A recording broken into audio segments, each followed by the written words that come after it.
नमस्ते। मुखा हान्नु जस्तो भन्छन् है। ठुला मान्छे हान्न मिलेन होला, हान्या त हुन् फेरि चेत्या छैनन् क्या। शेरबहादुर देउबा भन्ने कि शेरबहादुर देउबा उसले मेरो घरको पैसा सबै एआईले बनाएको भनेर भनेछन्। अनि होइन हो शेरबहादुरजी, हजुरलाई कुट्या पनि एआईले हो कि घरबाट दुवैजनालाई? तपाईको घर चलाएको पनि एआईले नै हो कि त्यो पनि भनिदिनु भयो हुने नि, कि पैसा मात्र एआईले बनाएको?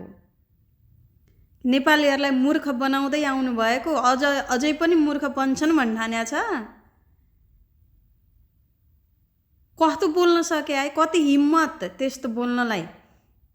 लाज शरम घिन नभएकाहरू त्यत्रो पिटाइ खाएर पनि चेत्दैनन्। लगेर जेल कोच्न पर्ने, त्यत्रो बैंकभन्दा बढी पैसा थुपारेर बस्या मान्छे अहिले बोल्या भरमा हामीले पत्याउने? जेल जान पर्दैन भनेर होला। त्यत्रो नेपाल र नेपालीहरूको पैसा लुटेको छ, भ्रष्टाचारबाट जम्मा गरेको छ, बैंकमा नि थाहा पाउँछन् भनेर, अनि त्यसलाई त्यत्तिकै छाडा छोडेर अहिले नेपालीहरूलाई नै मूर्ख बनाउँदैछ। सावधान हुनु होला, यस्ता व्यक्तिहरूलाई च्याप्प समाउँदै खोरमा जाग्दै गर्नुपर्छ। केही पनि मतलबै छैन भाइ, जति मूर्ख बनाए नि हुने। अनि त्यसका झोले कार्यकर्ताहरूले चाहिँ ताली पनि बजाइदिने होलान्।